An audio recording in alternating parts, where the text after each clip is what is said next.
மோர் குழம்பு பார்க்க போகிறோம். பூசணிக்காய் மோர் குழம்பு. தேவையான பொருட்கள்: இஞ்சி, பச்சை மிளகாய், கருவேப்பிலை, கொத்தமல்லி, ஜீரகம், தக்காளி, கொஞ்சம் தேங்காய். இப்போது இந்த பச்சை மிளகாயும் இஞ்சியும் வதக்கி ஜீரகமும் வறுத்து எடுத்துக்கணும். இந்த பூசணிக்காயை அவிச்சு வச்சுக்கணும். 1 கப் தயிர்.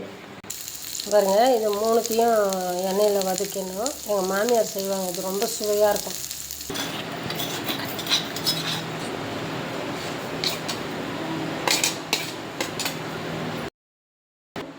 ரெண்டு ஸ்பூன் பச்சரிசி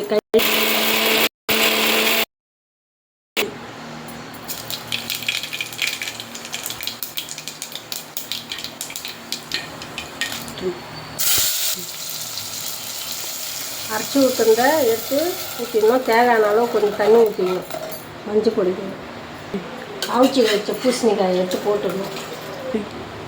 வெந்தய பொடி, தேவையான அளவு உப்பு போட்டுக்கணும்.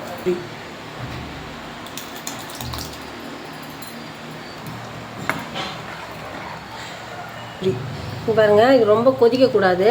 அப்படியே பொங்கி வரும்போது கருவேப்பிலை, கொத்தமல்லி போட்டு ஆஃப் பண்ணிடணும். சுவையான மோர் குழம்பு ரெடி. வாங்க.